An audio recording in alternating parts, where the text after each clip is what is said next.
Okay, friends, so let's continue. We are now. So is Gimel would be the Inyam Proteus Yosef, namely Avidus Aberurim. The Lechem in the Oretz, which comes from Toihu. Lachman Hashemayim is Tikkun. Here he means the Shodesh of Tikkun, because we explained in the system Tikkun is lower. Because in the system, Tikkun, which is Atzilus, is Eiris Mu'otim, Kelim Merubim.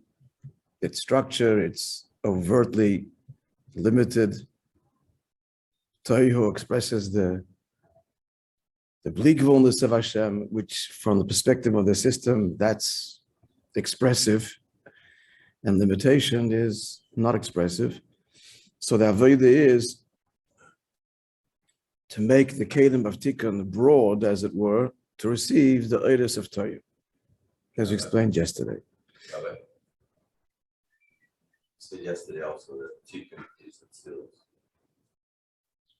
The way that I thought about it, I always thought those two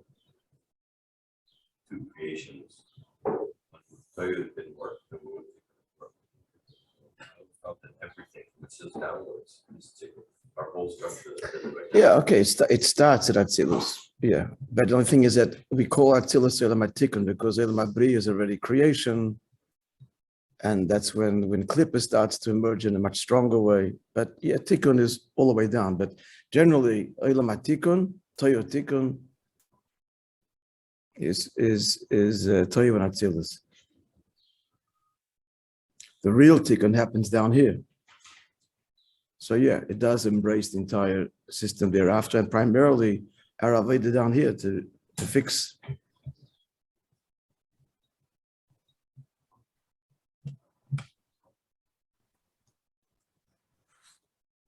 When he says here the Shodesh of Tikkun is higher, he means talking about Tzilus specifically. Okay, Abira Ingendal, the Proteus, in the Seder of Avidus Aberurim. This is a whole sugya in Chassidus and Kabbalah. So we're trying to understand it basically. And that is the Hine Binyan Aberurim Gufa Yeshna Beizifan in Berurim, in the refinement, which means the integration of Eir and Keli in bringing about rectification. That's the term that's used. Tikkun, rectification. In other words, unity. So there's two ways found. Is the birum l'mayla l'mata, a birum that comes from above to below, or a birum l'mata l'mayla, and a birum that's from below to above, namely our Avodah. As he will explain, a birum l'mayla l'mata, a birum mitzad hagilu oy shemil l'mayla. Sorry. Yeah. So the mute. Who's on mute? Me? No, you should mute people because maybe that's what you're hearing. I'm hearing, okay. I don't hear anything, but okay. So the biru milamayla lamata. So what is that? That's a biru mitzad the giloy oir.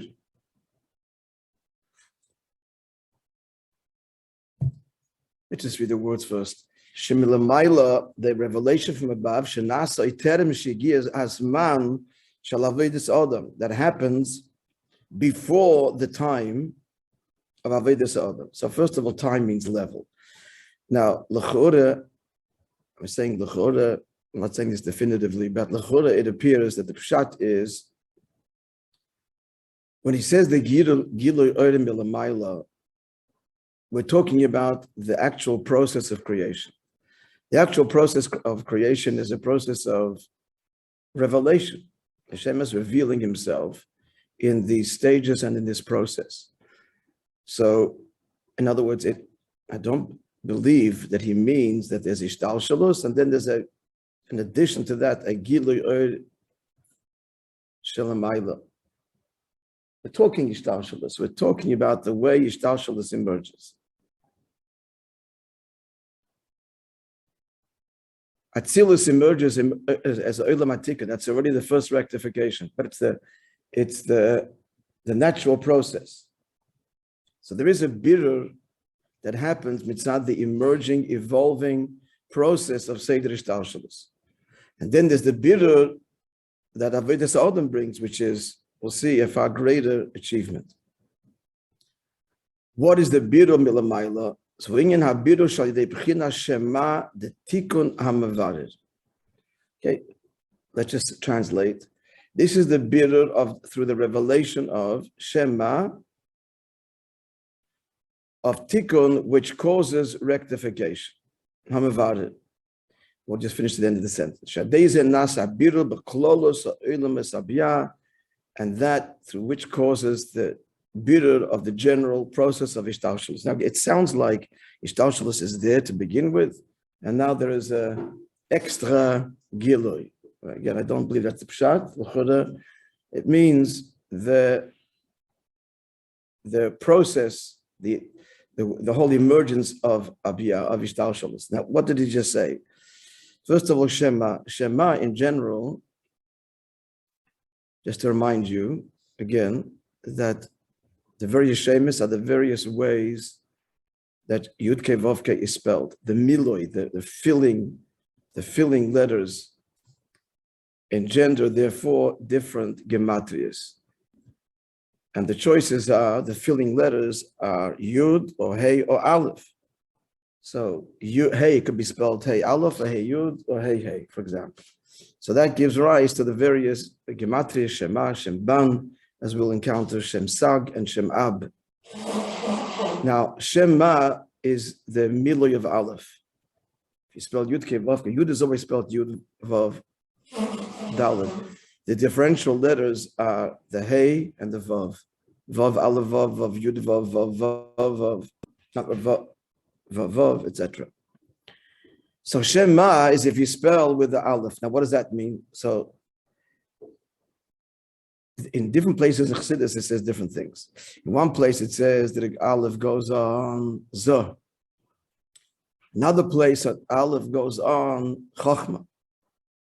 Aleph Chachma. The answer, of course, is it's both. And the Nekuda is we're talking the Mashpia. When, relatively speaking, Chachma to Bina, Chachma is the Mashpia, Chachma is the Gilui Oir, Chachma is Oir, and relatively speaking, Bina is structure and Keli. Likewise, Zoh relative to Malchus. Zoh is the Midas, and Malchus is already the highly defined structure of Dibur, of speech, Keli. So again, the operative word here is it's all relative.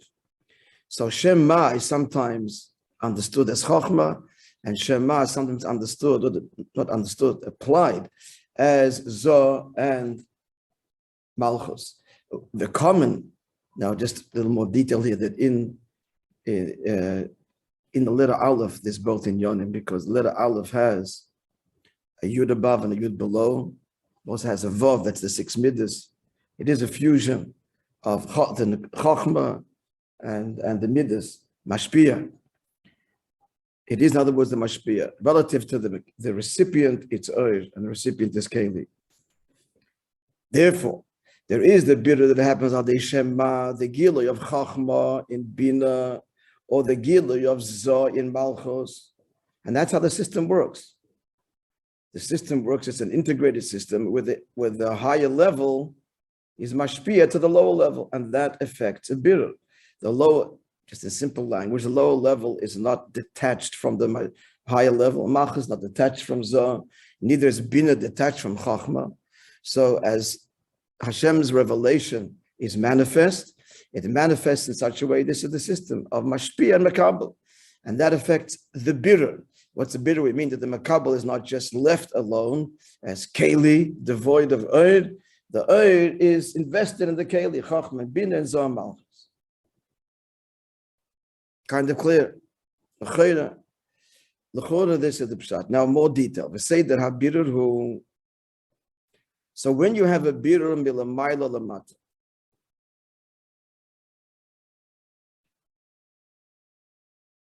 which means that the makabel is the recipient of a revelation that comes to him from a place that is higher.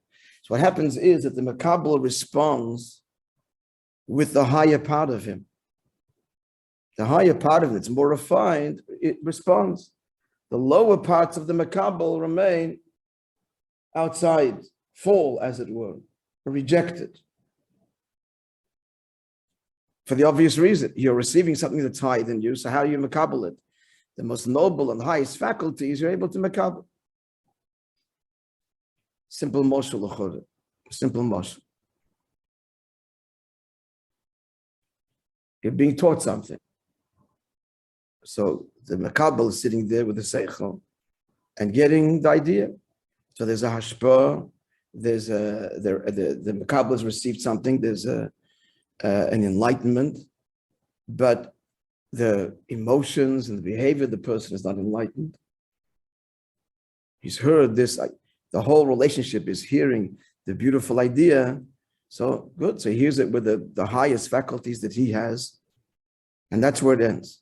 As opposed to, he says later, the birum lamata lamaila is when the Makabel himself has to discover the idea and develop it, etc. Not just a passive recipient, you put in a classroom, no choice in that, and you get the idea, good. So you're being taught, and there's some degree of refinement that's happening, but the students are definitely not being refined in terms of their behavior and emotions, the way they behave in the playground, etc. That requires their engagement. That birum milamata means that you're receiving this through your effort. You've elevated yourself milamata to receive the ashpah. That's enduring, and that's a much deeper birur. That's called, we'll soon see, the birur of Shem Ban. Which Shem Ban is the Miliovay, which is Malchus. This is a Kabbalah language. Birur Shema, Shem Ban. Kind of clear? Very from Klali. Okay, let's go further. So what happens mitzad the birur, mitzad ishtal shalos? What happens mitzad when the birur is melamayla lamata? So it continues. So first the statement was that this is that's how ishtal shalos emerges, an integrated system of a mashpia that's a higher level, olo that's mashpia on a lower level, and there's a degree of refinement and integration. However, how does it work? More detail. Say that a birur hu shetchila nizbara mishveres hakelim the toyo nitzutis hayoset toivim, only the higher sparks, the more refined sparks of toyo become elevated. Shechelim likolo b'atzilus. The first birur is that atzilus is being mashpia in biyah. In more detail, in atzilus gufa, it's chacham and bina, but then it's zoh in malchus, which is mashpia in biyah. So, sorry. You're talking about atzilus itself and not biyah. The first birur, this is not 100% clear here, this technically exactly, but let's just say the words, that's what he's saying, that the first emergence of tikkun, of an orderly, structured integration, is atzilus. Now, of the sparks of toihu, which sparks of toihu can now be neatly integrated in atzilus? It's the elevated, in the words of the Maimon, the elevated sparks of toihu.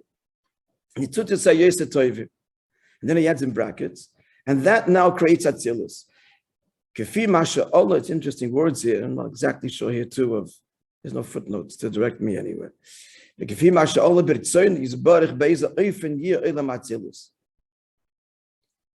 this is the first time structure is emerging. We're going from chaos to structure.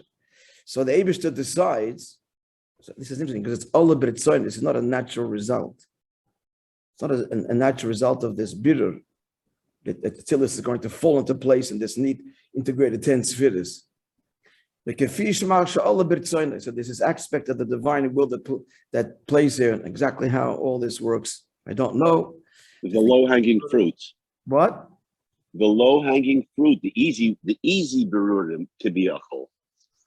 Those are the ones which are nichol. The harder ones fall lower and lower. Yeah, no, I'm addressing the brackets here. He's saying here in the brackets that for Atzilus to emerge, it's not just a natural process of this birur, but there's all birtzoyna. There's the divine will that determines how Olam Atzilus should be, the 10 spheres and the whole order. So, conclusion of these few lines are it's a combination of a natural process of birur, Shema, the tikkun hamavarer. What's not clear is that Shema, we said moments ago, is Chachma or what? Or Zoh, that's already Atzilus. But now we're talking about how Atzilus is created. You follow the problem here that I don't have clarity. It seems somehow that there's Shema even before Atzilus. Even though it's Chachma and it's been there. And it's Zoh. Look, it's a whole sugya in Kabbalah, really, and it's so technical. If I'll have time and Hashem will help me to understand it, we can maybe offer more clarity. But the general idea is, the conclusion from the words that we read is that there is the natural emergence, a combination of the natural process of birur, the higher, which means the higher sparks of Atzil, of Toyo, the ones that are readily, easily more elevated, then become refined, fixed, harmonized in Olam Atzilus, in the way the Eibishter has decided it should be, because from the chaos to order. Actually, as I'm thinking about this is quite fascinating. Now, the old quantum physics thing, again, I'm drawing on one lecture I heard from Dr. Brouwer years ago in the old MTC, but he told us that in quantum physics, what they're seeing is this chaos at the subatomic level, and it's completely mysterious how consistently, looking at life, that the chaos translates into order. Again, like a broken telephone, repeat myself, before contemporary physics, the world was believed to be an integrated clock and was all very orderly and a system. That was the end of it. X amount of elements, and they're all integrated in a very, again, like a clock, gyrating wheels. But then with the discovery of the atom, it's understood that there's no different elements. All the elements really come down to one building block. And then beyond the atom itself is not the final destination, but there's a whole world in the subatomic strata, and that's chaotic. Not only is it chaotic, as he demonstrated, or illustrated, or shared with us, there's communication between particles faster than the speed of light, which was thought unimaginable. Explained to us that they separate, they've got the names of these names that they gave these components at the end of the universe, and when they were together, they had this pattern of a pattern, some kind of pattern. You separate them, and then you manipulate one, make it spin the other way. Instantly, the other one starts spinning the other way as well. That's impossible. The speed of light is the fastest possible. This is higher than time and space, but that's the reality. And in his words, again, in his words, what translates the chaos into order, they call it the force. But that's the Metzius.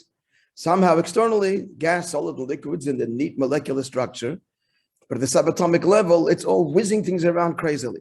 That's not what he's saying over here. First of all, it's saying what the pasuk says, beginning all was chaos, then Hashem made order. That's ongoing. Toyo Vehoyo. That's exactly what we're learning here. The pasuk Toyo is talking about earlier Toyo. So as I'm talking now, it's coming clear. There is, on the one hand, it is somehow not fully clear, creation has this structural emergence that emerges again with structure and order, but then there's the rotzen that comes to play. It's still mysterious. Some a combination of both. So there is this natural tikkun milamayla, shema, the gilui oir milamayla that causes the mekabel to receive elikus and be elevated. The mekabel who is locked in self is receiving elikus and is elevated. That's what tikkun means. The Atzilus is that first integrated, where a mekabel is receiving in an integrated way, not being shattered. Godliness, knowing God. So it happens through the hashpah of the maila, that the hashpah should result in this structure that requires the direct investure of the divine will. Okay, Somehow we got some idea. Yeah? Some idea. Apologize for the lack of clarity here, but some idea.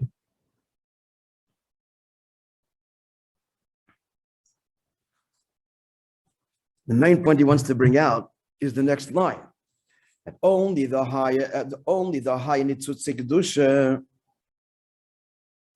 are responsive to the Gilui Oir, but the lower nitzutzik kedusha, which actually have a higher source within Torah, they're rejected. What remains, but the lower, more coarse, as it were, elements of Eilam HaToyu, the more shattered ones. To give a mashal also according to this. One of the examples of Eilam HaToyu is when a person is introduced to a new idea that's totally beyond him. So there's confusion. What does he get? Initially, the confusion is he gets a word here, a word there, a word there, but it just doesn't integrate. And the rest is lost on him. Eventually he puts it all together, that which he had heard.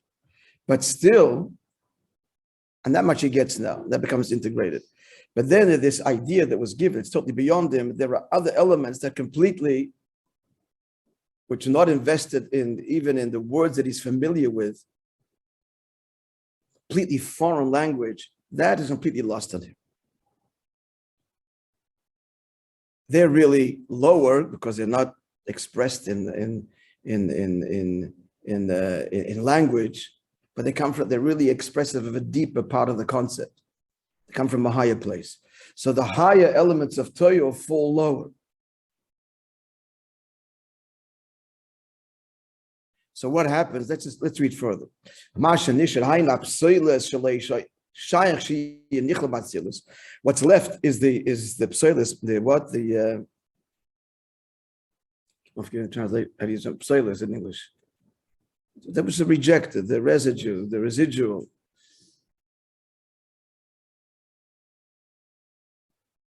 It's even the waste. It's only waste because it's useless. So it's waste, relatively speaking. It can't be integrated. So it's rejected. So what happens? Nofal lebriya. It falls to Bria. And the result of that is that Bria is a lower world, where Inyan, in brackets, a klippa shekeneged atzilus. This is language from Kabbalah and the Torah. Okay. This is the klippa shekeneged atzilus, the lower, more unrefined klippa, concealing where the oil cannot penetrate and unite and be neatly received. So it's klippa. Shemamodom ba'elam abriya. So because there's an element of yeshes even in klippa, even in atzilus. So this then descends and becomes and defines bria, a lower world, lower sparks, less receptive to the Gilui Oir. How is the word negative? How is the word negative? Because I'm not sure exactly, but I think he says even later here, but according to Chassidus, that there is this klippa which is not part of Atzilus proper. We say keneged, like facing. It's in the world of Atzilus, but not Atzilus. In other words, simple language, Atzilus is at the end of the day still an Olam. There is an element there of yeshes, of a recipient of something separate. And that's the klippa keneged Olam Atzilus. Not part of Atzilus, but still, as it were, hovers. It's Kabbalah language and some technical, and our avoid is to strip it of its physical imagery and try and understand the Inyan. Comes to Toyo, etc. It's most difficult to do that because it's so physical. Shards, shattering, falling, up or lower. And to understand this conceptually is a challenge. So that's Olam HaBriya. So what's Olam HaBriya? Olam HaBriya now is the psoilus of Atzilus that is rejected from Atzilus and finds its station in Olam HaBriya. This is not unlike the process of eating food. It's the whole process of the upper elements, the more refined elements feed the upper, more refined elements of the human body, and the lower elements are rejected. And then, but they do nourish and feed the lower elements of the body until finally it's expelled as the ultimate psoilus. And that's Elam Hazeh. Elam Hazeh is exactly that. The Shemara Yefanim. We learned about this, the excretion of the Efanim. It's just another way of describing all of this. And that's what Elam Hazeh is. Elam Hazeh is just one big, I mean, Chassidim have strong language for this, what Elam Hazeh is. But they use this language. They use this language of, I don't want to say it was Yiddish, but strong words. It's all starts with a dalet. In a second, direct with pfeffer. It's spiced with pfeffer, with pepper. Blotte. It's another word, but I'm using blotte is mud. Here I want to use the imagery of the body's excretion from the Efanim. And that's what it is. And it's with pfeffer, it's exciting, and it's with pepper. It's not. And objectively, it stinks. So many degrees of refinement until the same thing with fertilizer. Well, how do we purify something? The degrees of avodah, how we more and more on a constant basis have to be within that element of refinement more and more, so that from lemala to lemata, we bring it, we elevate it. It's going to get to our avodah soon. Now he's describing the process as it is, melamayda lemata. Then he's going to explain the second way, how he began the paragraph, right? With the birur melamata lamayla. So continuing now the birur melamayla lamata. So then that's Elam Abriya. And then there's a further process of refinement, which is able to be incorporated in Elam Abriya. And the example is in the body. The higher there's the blood, etc., the nutrients, exactly how it works, but the higher elements of the nutrients sustain and nourish the more refined elements of the body. And there's a continual process of rejection. What's rejected then becomes the nourishment, the nutrients for the lower elements, and so it continues again till the final being expelled, the final product. So that's as beruchnius. That's because this way begashmis. That's what it's beruchnius. So that now for vashan, not for yitzira. That now becomes the yitzira. These sparks now become the integrated world of yitzira. Integrated nourishment, the keli, the nitzut is like the nourishment, the food. The keli is the body is the keli. So the body is nourished now on the lower levels, more coarse levels of the body, are nourished by the lower levels of the nutrient.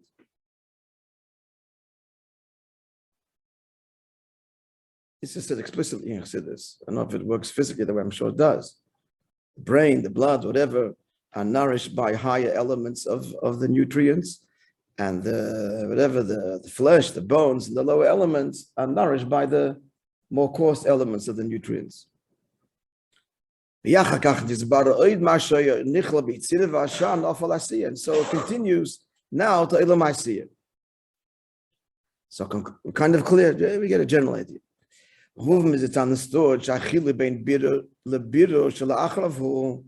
the difference between one level of refinement and the one below it is bebezer and yonim in two aspects. Number one, in your aleph,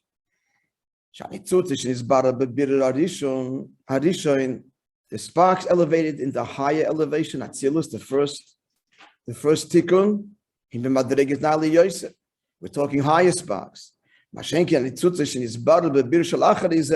sparks that are refined in the next birur, the lower birur,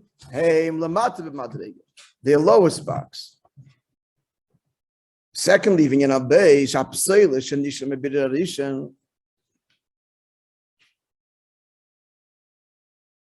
so when we look at the leftover, the rejection from the first birur, that's relative to the lower rejections, is a much refined waste.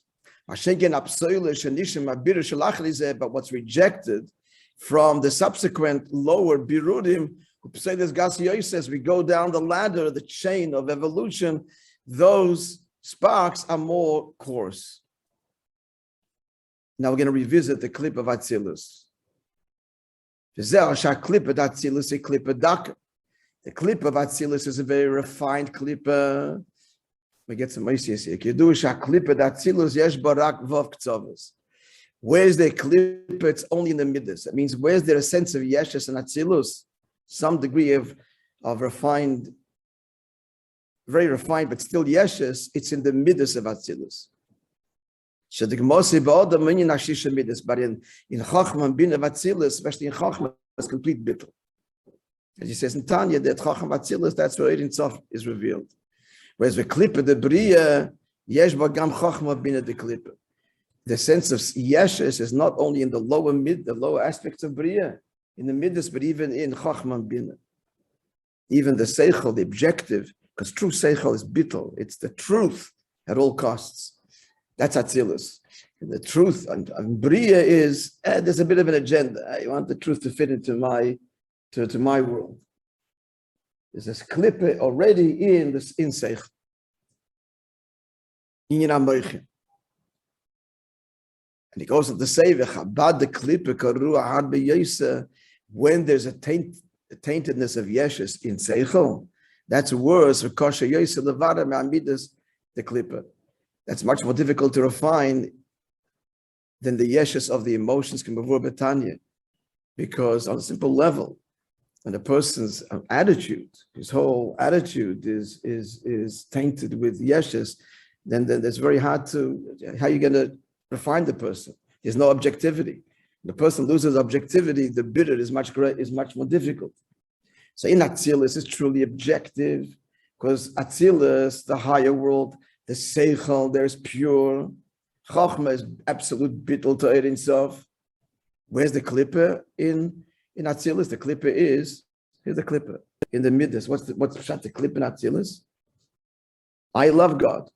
So I love God. I love God. So that's the klipper. I love God. It's a very, very edel klipper. It's just in the midas. But that I love is engendered from a true objective of his truth. Whereas Leila Mabriya, it's already, I understand God. There's a satisfaction in the knowing of God. So if there's an element of Yeshes, then that's a much more difficult birur. And of course, that means if the Seichel is predicated on, I understood this, then it's not an objective pursuit. And something else is, if there's an agenda that right now I can want to justify my behavior, I'll find a way in my seichel to justify it. Natzilis is no justifying behavior. The seichel is bittul. But Bria starts already the world of excuses. And that's much more difficult birur, because again, what kind of discussion you have with the person, but you're going to say, it's twisted. He finds a way out. Yeah, but. It's a yeah, but it doesn't begin. Okay, to be continued. So, having some idea, as we talking, learning, what's the clipper of Atzilus? It's in the midas. That's its clipper. What kind of clipper is that? That I love God. Whereas Chachma bin Atzilus, I understand you. It's you. I understand you. Just the objective you. And transfixed awe of the truth. Not even aware that I understand you. Whereas in Bria already, I understand. He's a chassid. He learned, he's a masker. That's already a much more difficult clipper.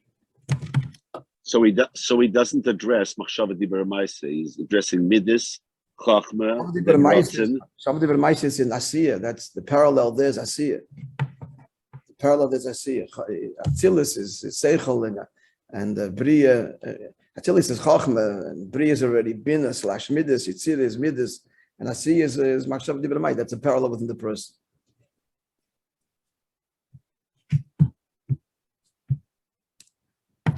This reminds it of something I heard the Yankee winner, the Mashpia, Yankee winner was sharing. If I've been with Rabbi, this many years ago, Rabbi took a lot of mashke. Rabbi took the big maskell. maybe the greatest ever, who knows, who can judge. But he was crying, it was an intimate fabrengen with the Bachrim. Just with this nakuda that all of the understanding, it can't escape that I understand. I don't know what the words he used there, but that was his lament. That was his lament, and that's the